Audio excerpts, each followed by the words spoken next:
Antiguo Testamento, Josué, Jueces y Ruth.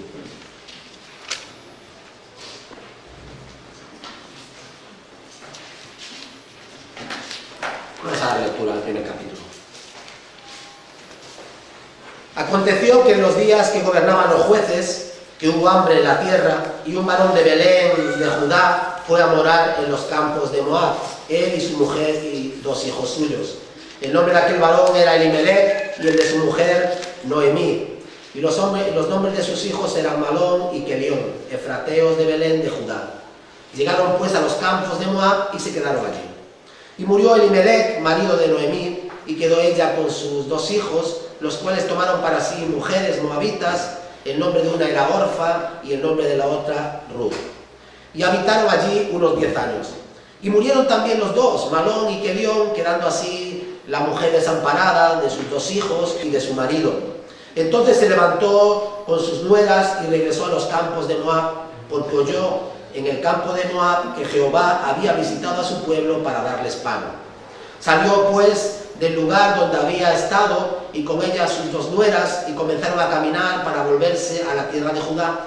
Y Noemí dijo a sus nueras: andad, volveos cada una a la casa de su madre. Jehová haga con vosotros misericordia, como habéis hecho con los muertos y conmigo. Os conceda Jehová que halléis descanso cada una en su casa de su marido. Luego las besó y ellas alzaron su voz y lloraron. Y le dijeron: ciertamente nosotras iremos contigo a tu pueblo. Y Noemí respondió: volveos, hijas mías, para que habéis de ir conmigo. ¿Tengo yo más hijos en el vientre que puedan ser vuestros maridos? Volveos, hijas mías, e idos, porque yo ya soy vieja para tener marido, y aunque dijese esperanza tengo, y esta noche estuviese con marido, y aún diese a luz hijos. ¿Habíais vosotras de esperarlos hasta que fuesen grandes? ¿Habíais de quedaros sin casa por amor a ellos? No, hijas mías, que mayor amargura tengo yo que vosotras, pues la mano de Jehová ha salido contra mí. Y ellas alzaron otra vez su voz y lloraron, y Orfa besó a su suegra, mas Ruth se quedó con ella. Y Noemí dijo: aquí tu cuñada se ha vuelto a su pueblo y a sus dioses, vuélvete tú tras ella. Respondió Ruth: no me ruegues que te deje y que me aparte de ti, porque donde quiera que tú fueres, iré yo, y donde quiera que vivieres, viviré. Tu pueblo será mi pueblo y tu Dios mi Dios. Y donde tú murieres, moriré yo, y allí seré sepultada. Así me haga Jehová, y aún me añada, que solo la muerte hará separación entre nosotras 2.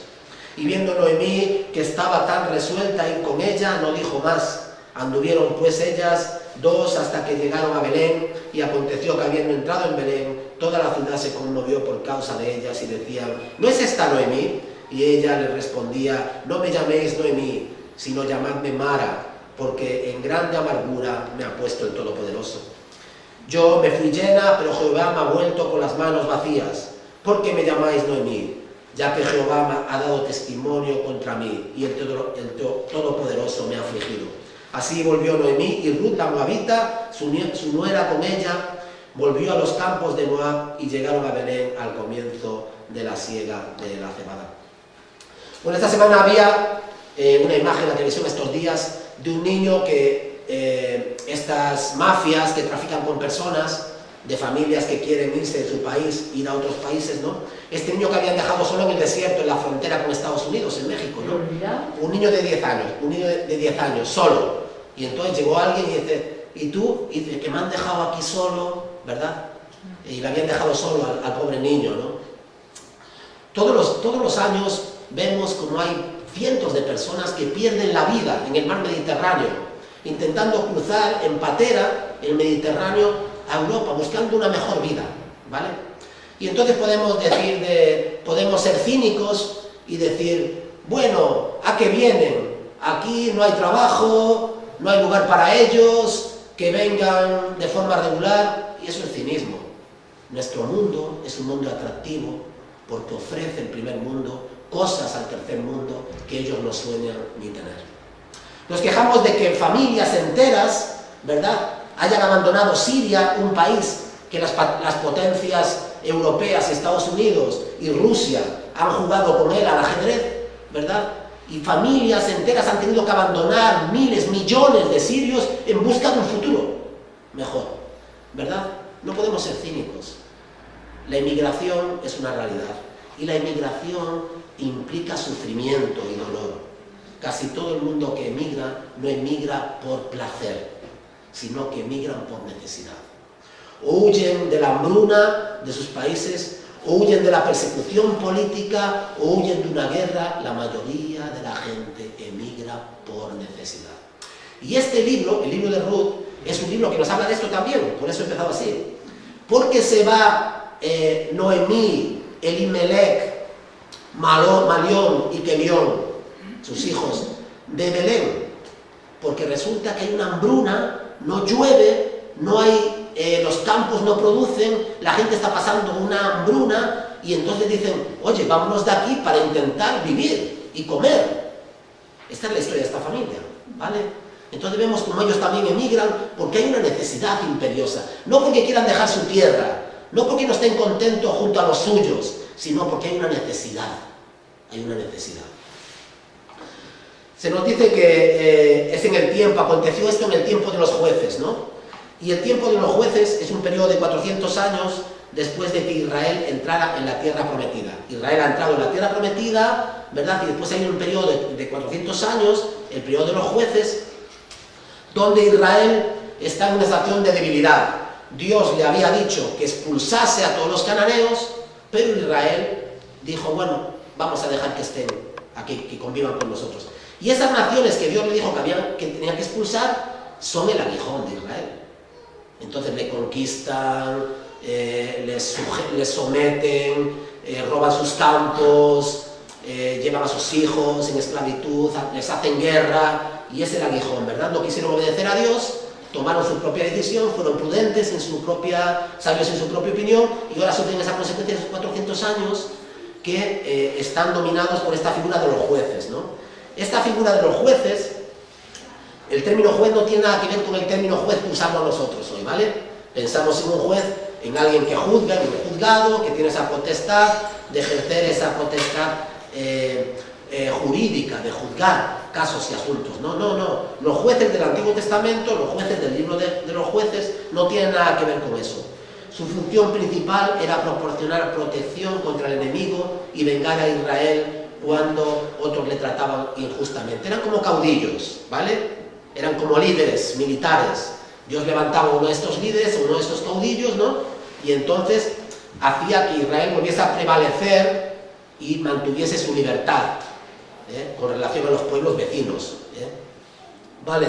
Después el pueblo volvía a pecar, volvía a alejarse de Dios, volvía a adorar a los ídolos de las naciones vecinas, y entonces Dios volvía a permitir que el pueblo fuese oprimido por otras naciones, hasta que Dios en su misericordia, el pueblo volvía a clamar perdón a Dios, se arrepentía de sus pecados, y Dios volvía a levantar otro juez, otro líder, ¿vale?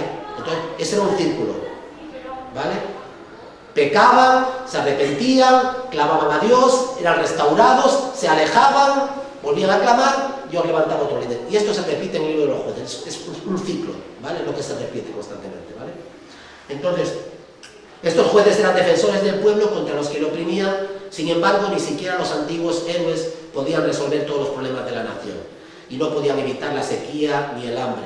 Además, aunque algunos israelitas idealizaran la época anterior a la monarquía, ¿verdad? Algunos pensaban que la época de los jueces eran buenos tiempos, y en cambio lo que nos dice la Biblia y el versículo que resume el libro de los jueces es: y en aquel tiempo cada uno hacía lo que quería. ¿Vale? Es un versículo... Lo que bien le parecía, lo que quería, lo que bien parecía. ¿Vale? Entonces, eso es el resumen de ese libro, ese versículo. Bueno, aquí tenemos una familia de inmigrantes, ¿vale? Los inmigrantes. El libro de Ruth abre una nota discordante, algo que nos choca. Porque la tierra que habían habitado los descendientes de Abraham era una tierra descrita por Moisés como ¿qué? Como la tierra donde fluye leche y miel. Es decir, cuando metamos en la tierra prometida, pensamos en la tierra donde fluye leche y miel, ¿no? Y recordamos en aquella inclusión de los espías, trayendo grandes racimos de uva, diciendo, uy, esta tierra es maravillosa, es fértil, aquí vamos a estar muy bien, pero el problema es que hay gigantes. Pero la tierra es buenísima. Pero en cambio, este libro nos dice que hay hambre. que esa tierra ahora hay una gran hambruna, no ha llovido y no hay cosechas, ¿vale? Entonces hay algo que nos choca, ¿no? Es la tierra donde debería fluir la leche y la miel, pero en cambio es una tierra que en este momento se ve que sujeta a una sequía y sus habitantes padeciendo una hambruna, ¿verdad? Está ahora sumida en una severa hambruna. Esta hambruna fue la razón de la salida de Belén, que significa casa de pan. Belén significa casa de pan, salen de la casa del pan, de la casa de la abundancia, de la casa donde hay comida, donde ahora no hay ninguna comida, y deciden emigrar. Y deciden irse a Moab, que no está muy lejos, ¿verdad? Pero que era otra nación diferente, con otra cultura, con otros dioses, otra cultura tan diferente. No es muy lejos, no está muy lejos, ¿vale? Geográficamente, pero es otra cultura. Es como si estáis en Gibraltar y decís, mira, a 17 kilómetros creo que está Marruecos, ¿vale? O el marroquí que dice, voy a cruzar 17 kilómetros, no estamos tan lejos, pero son dos culturas totalmente diferentes, ¿vale? No estamos lejos geográficamente, pero culturalmente son dos mundos. No, pues esto igual, uno se iba de Belén, ellos iban de Belén ahora a Moab, y eran dos mundos diferentes, dos culturas diferentes, ¿no? ¿Vale? Entonces, aunque Moab no está lejos de Belén, las condiciones en Moab eran diferentes. Y era posible que, aunque no había tanta distancia entre los dos, en Israel no estaba lloviendo, no había cosechas, pero en Moab sí llovía y sí había cosechas. Es decir, que lo que ellos necesitaban estaba allí, ¿vale? Para sobrevivir. Nos dice que el objetivo de Elimelech, del padre, y su familia era vivir por un tiempo en el país de Moab. Así sucede muchas veces con la inmigración también. Por lo menos la primera generación no se va para quedarse siempre, a veces te quedas, ¿no? ¿Vale? Porque ya tus hijos han crecido, ya son parte de ese país y ya las personas no vuelven. Pero otros emigran y vuelven, ¿vale? Yo soy de una región de migrantes. Habéis escuchado muchas veces que hay un gallego hasta en la luna. Los gallegos hemos ido a todas partes por necesidad también, mira, como los andaluces y los extremeños, ¿no? ¿Vale? Hemos ido a muchas partes a emigrar. Los gallegos siempre han tenido morriña, entonces los gallegos casi siempre acaban volviendo, ¿no? Pero bueno, hay muchas familias que no han vuelto porque ya sus hijos han crecido en otros lugares, ¿no? Pero lo que quiero decir es que la inmigración conlleva dolor, sacrificio, sufrimiento, a veces es traumático, ¿verdad? Cambiar de país y esto. Entonces tenemos que tener en cuenta esto cuando pensamos en las personas que emigran, ¿vale? Yo creo que es algo humanitario, tenemos que decir esos sentimientos humanos por aquellos que, imagínate tú si tuvieses que hacerlo, ¿vale? Aquí tenemos esta familia. El nombre de Elimelech significa mi Dios es el rey. Ese es el nombre de Elimelech, lo que significa mi Dios es el rey, o Dios es el rey. Y su nombre nos ilustra la realidad de Israel. En aquel tiempo no hay todavía monarquía, no hay reyes. Y entonces, ¿cómo se gobierna Israel? Israel es una teocracia, una teocracia. Dios es el rey, los ciudadanos de Israel son sus súbditos y Dios imparte una ley y por esa ley, a través de esa ley, el pueblo se gobierna. No hay rey, Dios es el rey, ¿vale? Después vamos a entrar de los jueces en otra época de Israel, que es la época de la monarquía, ¿vale? La época de la monarquía, donde Dios quiere ser también y pide un rey. Queremos tener un rey como los demás pueblos alrededor. Y Dios le dice, yo creo que no es muy buena idea, pero bueno, si lo queréis. Y entonces les permite que tengan reyes y la monarquía en Israel es un desastre total. Es un desastre total, ¿vale? El nombre de Elimelech, por lo tanto, refleja también la realidad del mundo en el que vivían y el gobierno bajo el cual estaban sometidos, una teocracia. Dios era el rey y Dios era el monarca, ¿vale? Era gobernado por Dios, la deidad era Yahvé, era adorado como su rey, y muchas veces la gente se plantea la cuestión si fuera aceptado, los comentaristas, si es aceptado que esta familia se fuese a Moab, ¿verdad? O esperase a que cambiase la situación, ¿no? Y bueno, la verdad es que se lo pensaron muy bien y no fue fácil. No solo era difícil viajar, sino encontrar aceptación en un país extranjero había sido un tremendo desafío para ellos, como lo es para muchos, ¿verdad? Viajar, adaptarse, integrarse, pensar en el futuro. Esto también fueron preguntas importantes para esta familia cuando se cuando viajaron, ¿verdad? Pero Elimelech seguía el ejemplo de Abraham y de Jacob.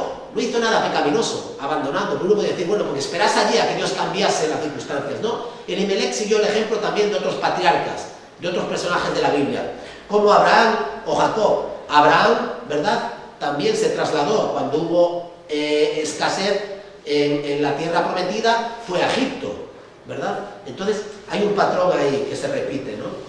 Y también Jacob, que abandonaron Canaán y se fueron a Egipto a causa de la hambruna, en Génesis capítulo 12, versículo 10 y Génesis 46, 1.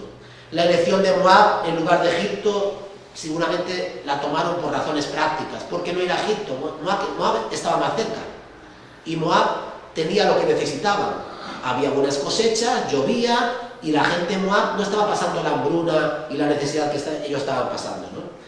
Bueno, el matrimonio que se va con dos hijos, ¿verdad?, Malión y Kelión, Noemí y su esposo Elimelech, una unidad familiar. Sus hijos se casan, ya están en tierra extranjera, están en Moab y se casan con dos moabitas, con dos mujeres, ¿verdad?, locales. Malón se casó con Ruth y su hermano Kelión se casó con Orfa. Encontraron a dos mujeres y se casaron allí. Bueno, en la Biblia nos habla del peligro, y eso lo vemos especialmente en Salomón, de casarse con personas que tengan otras, no de otras culturas, pero tengan otros dioses, ¿no? Y sabemos el problema que fue para Salomón meter en su harén más mujeres a las que abrió su corazón, pero no solamente las mujeres, sino los ídolos y los dioses que traían esas mujeres, ¿vale? El problema no solamente eran las mujeres, sino todo el bagaje que traían, ¿no? Sus ídolos especialmente, ¿no? ¿Vale? Entonces los peligros de los matrimonios mixtos se ejemplifican con Salomón. No solamente se casó con un montón de mujeres extranjeras, sino que construyó templos para los dioses e incluso los adoró. Lo que después hizo Salomón no solamente se casó con mujeres extranjeras que tenían otros dioses, sino que por complacerlas construyó templos y adoró en los templos, con lo cual su corazón ya estaba dividido entre Dios, ¿verdad?, el Dios de Israel, la ley, su Dios, su rey, pero otros dioses. Y entonces, claro, eso es lo que Dios no puede tolerar, que tengamos un corazón dividido, ¿verdad? Y entonces muchos de los males que sufrió Salomón también, aparte de las grandes cosas que hizo, pues Dios pues lo usó, pero también acabó Salomón pues regulín, tirando a mal, mejor digamos mal, ¿verdad? Y fue por esto, por haber dejado entrar a esos dioses ahí, ¿verdad? Malón y Kelión no son condenados por la elección de las esposas, y está claro que el comportamiento de ambas mujeres fue ejemplar, ¿vale? Fue ejemplar. Lo que tenemos aquí de estas dos mujeres es que, no vamos a decir tuvo suerte, porque no creemos en la suerte, pero Dios permitió que estos dos hombres israelitas se casasen con dos buenas mujeres.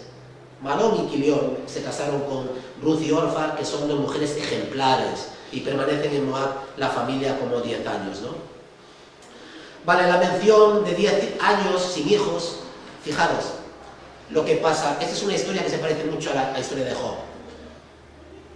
Se parece mucho a la historia de Job.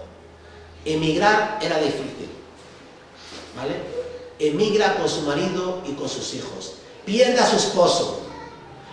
Sus hijos se casan con dos mujeres allí, pero sus hijos mueren también, ¿vale? Y se encuentran 3 mujeres solas y una mayor. En la antigüedad, 3 mujeres solas y una mayor era 0 menos, ¿vale? No era 0, era 0 menos. ¿Cómo iban a sobrevivir estas mujeres sin esposos? Una viuda era lo más bajo en aquella sociedad, lo más bajo, ¿vale? ¿Qué les quedaba? Mendigar a las 3. 10 años sin hijos, además 10 años sin hijos, ¿no? Todo lo que implicaba aquello. No era solo un matrimonio sin hijos, sino que las dos no podían haber tenido hijos, ¿no? ¿Vale? No podían haber tenido hijos. Al igual que Job, Noemi perdió a sus seres queridos, el futuro parecía realmente negro, la pérdida de su marido seguida de la pérdida de sus 2 hijos fue un desastre de proporciones catastróficas para ella, emocionalmente. Y se agravó en gran medida por la sensación de soledad, ¿verdad?, que le daba estar alejada de su tierra y de sus amigos y de su país. Todo esto agravado. Ponernos en el lugar de ella, ¿no?, de Noemí. La ausencia de explicaciones en el libro de Ruth acerca de por qué esta familia debía sufrir tanto es uno de los puntos fuertes de esta historia. ¿Por qué? ¿Por qué tenía que sufrir todo esto, esta familia? Pues no lo sabemos, ¿no? Dios tenía un propósito después, que no somos capaces de ver muchas veces. Bueno, nosotros podemos entender un poco más de por qué tenía que suceder esto, ¿no? Pero nos identificamos. Es que en esta vida es una vida muchas veces así. Estas cosas pasan en la vida, le pasan a las personas corrientes y comunes. Uno está enfermo y mañana, o uno está sano y mañana está enfermo, ¿verdad? Uno tiene algo y la vida se tuerce y lo que pensabas que tenías, que estaba tan seguro, lo pierdes. La vida es así. Por eso podemos identificarnos con Noemí y con esta, ¿verdad? Con esta situación, porque la vida es así, así es la vida. Esto no es un cuento para niños, esto es la vida real, la vida de ellos y la vida de muchos, y nuestra vida, ¿verdad? Es la vida tal como la conocemos. No siempre tenemos respuestas cuando las cosas van mal. No siempre tenemos respuestas cuando las cosas van mal. La vida es así. El regreso a Belén, versículos del capítulo 1, versículos del 6 al 7. Noemi escuchó en Moab, salieron un día al campo y escuchó que Yahvé, que Dios había visitado a su pueblo. Y dice, entonces se puso en marcha con sus nueras para volver al país de Moab, porque había oído que en el país de Moab que el Señor había visitado a su pueblo y le había dado comida. Entonces, por alguna razón, Dios había mantenido al pueblo en esa situación. Si no llovía, si no había cosechas, es porque Dios así lo había establecido. ¿Vale? A veces los tiempos en nuestra vida de sequía, de dificultades y de estrechez, Dios también los permite. Son parte de los tiempos de Dios para nosotros, ¿verdad? Y la verdad es que lo que va a hacer Dios a través de esta familia es algo maravilloso. Pero es que muchas veces no tiene que ver con nosotros. Nuestra propia vida, aunque parezca una contradicción, no tiene que ver. Hay un propósito mayor. Igual tu vida y lo que te pasa va a impactar a otro que venga después o a alguien que tú desconoces de otra forma, que tú no eres consciente ahora, ¿verdad? Estamos todos interconectados. Entonces lo que nos pasa a nosotros a veces es para nuestro bien, siempre es para nuestro bien, pero a veces también impacta la vida de otros, ¿verdad? Como digo, el regreso a Belén, ¿no? Cuando Dios bendijo a su pueblo, los israelitas reconocieron que su cambio de fortuna no era solamente la buena suerte, sino el resultado directo de la intervención de Dios en sus vidas. ¿Qué quiere decir? Cuando me va mal, cuando las cosas salen mal, digo, Señor, tú sabes, porque estoy en tus manos. No es que Dios ya no tenga nada que ver con mi vida. Ahora que me va mal, Dios ya se ha olvidado de mí, se ha ido a algún otro lugar, ya no tiene cuidado de mí. No es verdad, no es verdad.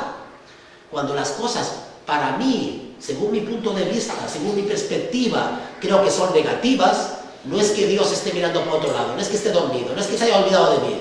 Dios sigue obrando en mi vida. Y quizá lo que tengo es que aprender a confiar en Él, en esa circunstancia, a buscarle, ¿verdad?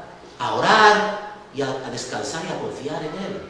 Porque después de que pasa la sequía, Dios visita a su pueblo, quizá cuando el pueblo se arrepintió, así de claro. Quizá cuando el pueblo clamó y dijo, Señor, perdónanos, si hemos estado adorando a otros dioses, si hemos dejado que estos pueblos nos influenciasen, si nos hemos apartado y alejado de ti, Señor, perdónanos. Y en ese momento, tan sencillo como eso, en ese momento el Señor, perdóname, el Señor dice, pues ahora va a llover. Y ahora vas a tener buenas cosechas. Así es, ¿verdad?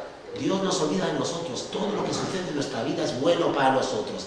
Y los momentos de arrepentimiento y los momentos de vuelta a Dios, de regreso al Señor, son buenos también para nosotros. Necesitamos esos momentos, los de abundancia y los de sequía. Señor, gracias por los momentos de sequía, gracias, Señor, por los momentos de prueba, si me van a llevar de nuevo de vuelta a ti, a los brazos de Dios, que quiere y desea lo mejor para mí. Los momentos de sequía y los momentos de prueba son buenos también para nosotros. No los desechéis, no los desechéis. Es verdad que podemos sentirnos como ella se siente, y eso es humano, pero hay que buscar al Señor, ¿verdad?, en medio de nuestro dolor. El texto bíblico no sugiere ninguna razón por la que Yahvé, por la que Dios había visitado a su pueblo en ese momento concreto, Hay una versión aramea de este texto que dice que fue por las oraciones de Booz, que vamos a ver más adelante, pero no, seguramente yo creo que no está relacionado con eso, sino que está relacionado con la actitud del pueblo de haberse vuelto a Dios, ¿vale? De haberse arrepentido y haberse vuelto a Dios. Porque es lo que vemos en el libro de Jueces, como dije, que hay un ciclo, ¿no? ¿Verdad? Hay un ciclo de pecado, alejamiento de Dios, arrepentimiento, búsqueda de Dios, restauración y de nuevo, ¿no? Después otra vez alejamiento, pecado, ¿vale? Entonces ese círculo, ¿no? La noticia de que Dios había bendecido al pueblo de Belén con alimentos animó a Noemí a tomar la decisión de abandonar Moab. Aparentemente el hogar de Moab fue vendido, abandonado, las 3 mujeres hicieron los bártulos y salieron hacia la tierra de Canaán. Ruth 1:7 nos da a entender que la intención inicial es que las dos, tanto Ruth como Orfa, querían acompañar a su suegra.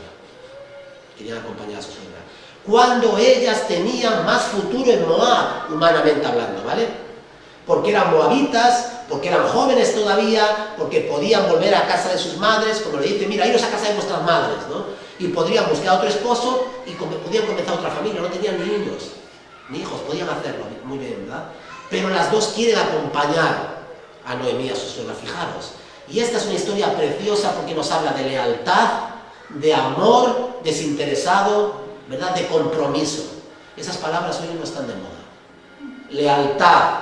No, yo te soy a ti fiel y te soy leal mientras tú me des lo que yo merezco.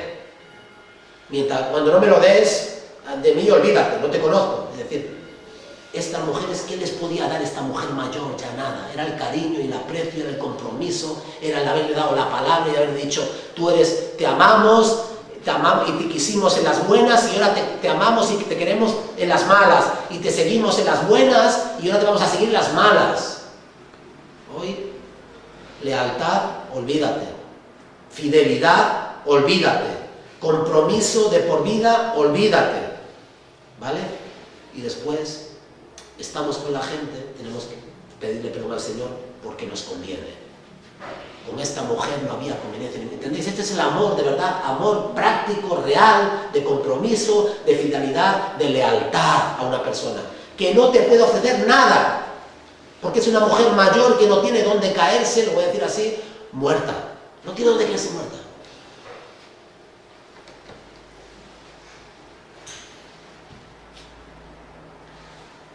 En algún momento del viaje, sorprendentemente, Noemí se para y le dice, hijas mías, ¿a dónde vais conmigo? ¿A dónde vais a ir conmigo? ¿Qué futuro tenéis conmigo? Con una mujer mayor.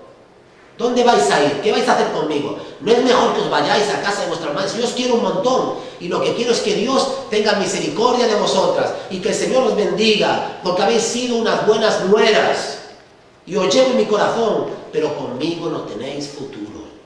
Volveros a casa de vuestras madres. Olvidaros de mí y comenzar la vida de nuevo, ¿verdad? Porque ella consideraba que eso era lo mejor para ellas. Orfa al final se va y no debemos, ¿verdad?, decir, mira, fíjate, la ha traicionado. No, Orfa se va siguiendo el consejo de su suegra, ¿vale? Siguiendo el consejo de su suegra, dice, bueno, es verdad, me voy a ver, porque su suegra la anima. Y Ruth no, Ruth persevera, ¿verdad? ¿Por qué queréis venir conmigo?, les pregunta. Porque al principio ya ahí estaban de camino, las dos querían ir con ella, las 3 juntas, ¿verdad? No sabemos por qué Noemí argumentó con tanta fuerza que las mujeres no debían ir con ella, pero seguramente por eso, porque no había ningún futuro para ellas en Moab, en Canaán. Eran moabitas, venían de otra tierra, quién sabe cómo las iban a recibir, etcétera, etcétera, ¿vale? Por lo tanto, según Noemí, no había futuro para Ruth y para Orfa si se quedaban con ella, debían volver a casa de su madre. Estaba dispuesta a viajar sola antes que llevar a las mujeres con ellas a un futuro incierto de vuelta a Belén. Tal vez existe la sugerencia de que si se hubieran ido con ella, habían dependido de ella y ella se sentía incapaz. Ella no podía proveer una persona mayor. ¿Qué iba a hacer ella si no sabía ni qué iba a hacer ella con su vida? ¿Cómo iba ella a asumir la responsabilidad de proveer para estas 2 mujeres jóvenes o de buscar un futuro para ellas? Cuando estaba relacionado el futuro con el matrimonio, ¿vale? Cuando estaba relacionado el futuro con el matrimonio, ¿no? Además puede que le preocupara el recibimiento que iban a recibir esas mujeres de Moab en Belén. Lo que vemos en este pasaje es que la expresión, ¿verdad? La expresión de ella, ¿no? De abandono de parte de Dios, ¿no? Como dice, Dios me ha dejado, Dios me ha abandonado, ¿verdad? Esas expresiones que usa ella, ¿no? Y Job tuvo sentimientos similares también, ¿verdad? Del abandono de Dios, de la incomprensión. ¿Por qué le sucedía eso a ella? ¿Por qué le sucedía a Noemí eso? Que queriendo huir de la hambruna con su marido y con sus hijos, pierde en otro país a su marido, a sus hijos, y se ve en esa situación tan desesperada, ¿verdad? ¿Por qué? Porque también Job se hace las mismas preguntas, ¿verdad? No solamente ellos se han sentido desamparados por Dios, sino Elías y Jeremías, ¿verdad? Y otros muchos en la Biblia. No es difícil entender que muchas veces podamos sentirnos desamparados. Es sinceramente porque miramos a nosotros mismos y lo miramos a nuestras circunstancias, ¿no? Y entonces sentimos pena de nosotros mismos. Nos vemos en medio de la prueba, nos vemos en medio del fuego, nos vemos en medio del desierto y decimos, ¿por qué estoy aquí? Dios ya no me ama, Dios se ha olvidado de mí, y sabemos que eso no es así. Pero al mismo tiempo es normal, es humano sentirse así, ¿vale? Es humano. Tenemos que animarnos con esa idea de decir, Dios está ahí, tranquilo, tranquilo, volverá a llover, volverá a llover. Dios volverá a bendecirte de nuevo, pero tranquilo, tranquilo en medio de la prueba. Descansa, confía en Dios. Bueno, vemos que la declaración de compromiso de Ruth es inequívoca y total, es maravilloso, ¿verdad? Es muy bonito, ¿verdad? Lo que le dice, ¿no? Tu Dios será mi Dios, tu tierra será mi tierra, allí donde tú mueras, allí donde tú seas enterrada, allí voy a ser enterrada contigo. No hay mayor declaración de compromiso, de amor, ¿verdad? Lo que debió sentir esa mujer, ¿no? Escuchando esas palabras de Ruth, ¿verdad? La declaración de compromiso de Ruth es inequívoca y total. Nunca regresará a Moab, sino que irá con su suegra y morirá en su país y será enterrada allí. Y la determinación de Ruth de abandonar Sodoma, la determinación de Ruth tiene que ver mucho con se puede relacionar con la idea también de la mujer de Lot, ¿verdad? Al abandonar Sodoma, ¿no? Ruth es muy diferente a la mujer de Lot, ¿verdad? Porque la mujer de Lot tiene que abandonar Sodoma, digamos, forzadamente, y de hecho esa mirada hacia atrás es una mirada diciendo, uy, lo que dejo allí, qué pena de mí, ¿no? Y se queda convertida en una estatua de sal. Pero el compromiso de Ruth es total. No mira hacia atrás y dice, oh, los campos de Moab, oh, mi gente, oh, los míos, oh, mi Dios y mis dioses, ¿no? Sino que su compromiso es total. Es una mirada hacia adelante que no tiene vuelta atrás. Es un camino hacia adelante que no tiene marcha atrás, ¿verdad? La determinación de Ruth es abandonar Moab de forma definitiva. Ese acontecimiento terminó trágicamente cuando la mujer de Lot, me refiero a la mujer de Lot, mira hacia atrás, ¿verdad? Y también cuando pensamos como cristianos, ¿no? ¿Recordáis ese corito que nos dice la cruz delante, el mundo atrás, ¿no? ¿Vale? La cruz delante, o ese corito fue con el que me bauticé yo, cantando ese corito, estaba cantando ese corito, ¿no? La cruz delante y el mundo atrás, no vuelvo atrás, ¿no? Ese que cantamos, ¿no? Y creo que es así, cuando uno camina por fe, no puede estar mirando en lo que dejó atrás. Si yo hubiera quedado, fíjate aquello que tenía, cuando vivía, cuando hacía, ¿no? No, uno tiene que enfocarse hacia adelante, a lo que está por venir. El compromiso tiene que ser un compromiso radical con el Señor, como el compromiso de Ruth con su suegra. Este contraste entre los patriarcas y el deseo de Ruth de ser enterrada con Noemí era un testimonio de compromiso total. Cuando pensamos en los patriarcas como Abraham, como Jacob, como Isaac, como otros, ¿qué es lo que querían? Da igual que muriesen en Egipto, ¿verdad? Porque lo que decían era, cuando volváis a Canaán, llevaros José, ¿no? Mis restos, y Jacob, ¿no? Mis restos y enterradme, ¿dónde? En la tierra prometida, enterradme en la tierra. Pero ella dice, no, yo no quiero. Yo quiero donde tú mueras, donde tú seas enterrado, también, tú seas enterrada, yo también lo seré. Es un compromiso, como digo, total, una lealtad total a Noemí. Así expresa la determinación de permanecer con Noemí haciendo juramento en nombre de Dios y no muestra ninguna lealtad a su Dios o a sus dioses, los que profesaba con anterioridad los de su pueblo, lo cual nos sugiere que esta mujer era también una mujer que había aceptado el Dios de Israel, Yahvé, ¿verdad? Entonces, hasta aquí esta historia, ¿no? Es una historia muy bonita, una historia de lealtad, una historia de fidelidad, una historia que nos relata una tragedia de una familia, la inmigración, otro lugar, pero una historia que por detrás de esta historia, cuando corremos las cortinas de esta historia, vemos que tanto Booz como Ruth van a estar en la genealogía del Señor Jesucristo. Es decir, que todo lo que sucede ahí, al final, tiene otro propósito. Tiene que esa familia y esa mujer, Ruth, y su esposo Booz, están emparentados con el Señor Jesucristo. Por lo tanto, esta historia de esta pequeña familia, esta historia de migración, de dolor, de expectativas frustradas, de tragedia por la pérdida de su marido, de sus hijos, de su regreso lleno de incertidumbre, ¿qué va a suceder conmigo?, ya tiene otro color cuando lo vemos a la luz del plan de salvación de Dios. Dios permitió todo eso, había un buen propósito, ¿verdad? Y después lo vemos que a través de esta moabita, una moabita, y a través de su matrimonio con Booz, tenemos después al Señor Jesucristo en el futuro, ¿verdad? Como descendiente de ellos, ¿no? Lo que tenemos que aprender es que nuestras historias tienen más impacto del que pensamos. Claro, nosotros no podemos compararnos en el sentido de que hay un propósito que está relacionado directamente con la venida del Señor Jesucristo, ¿verdad? Pero nuestras vidas también tienen impacto. Nuestra vida, si somos fieles al Señor, quién sabe si después de nosotros, o alguien de nuestra familia, o alguien que nos conoce, Dios nos usará de una forma maravillosa y nos usará a nosotros, o nos ha usado a nosotros sin saberlo. Todo lo que hacemos, como dije antes, no lo hacemos aislados, sino lo hacemos en un contexto. Y lo que hacemos son como las olas, como las ondas, ¿verdad? Tienen más repercusiones.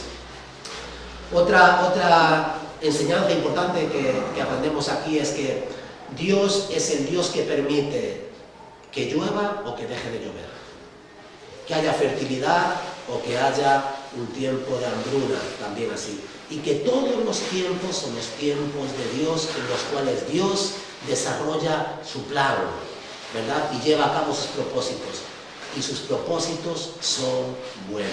Especialmente lo podemos decir para la iglesia. Estás en medio del desierto, estás ahora, digamos, en una situación como de hambruna, no físicamente, sino espiritualmente. Te encuentras en una situación trágica, o te encuentras en una situación que te hace dudar de la bondad de Dios, de la presencia de Dios, piensas que Dios se ha olvidado de ti y te ha desamparado.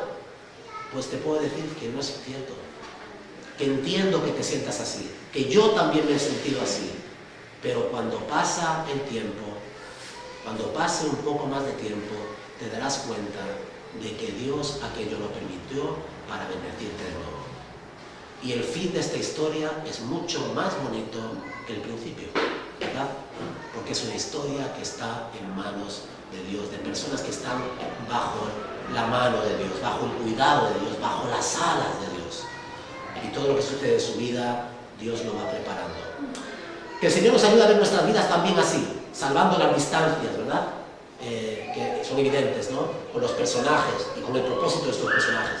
Nuestras vidas y nuestras circunstancias también están bajo el cuidado de Dios. Y Dios quiere hacer algo bonito y perfecto y precioso en nuestras vidas. Cuando penséis, lo último que digo, cuando penséis en los inmigrantes, cuando penséis en la gente que abandona sus países, cuando penséis en la gente que está buscando un futuro mejor, pensad que la Biblia está llena de personas así. El mismo Señor Jesucristo tuvo que dejar, ¿verdad?, bajo la persecución de Herodes, siendo un bebé, e irse a Egipto, porque había una persecución. Fue un inmigrante, emigró a otro país para poner a salvo José y María, la vida de su niño, ¿verdad? Entonces, seamos compasivos, seamos humanos, cuando pensamos en las personas que caminan los caminos y las fronteras que las cruzan porque realmente tienen una necesidad imperiosa de proveer una vida y un futuro para los que aman. Eso fue lo que movió a Noemí, a Elimelech, a Malión y a Kelión, ¿verdad? También. Había otros propósitos, por supuesto, también. Que el Señor bendiga su palabra y la haga prosperar en nuestros corazones. Amén. Que el amor de Dios el Padre, que la gracia del Señor Jesucristo y todo el consuelo y todo el poder de su Santo Espíritu sea con todos nosotros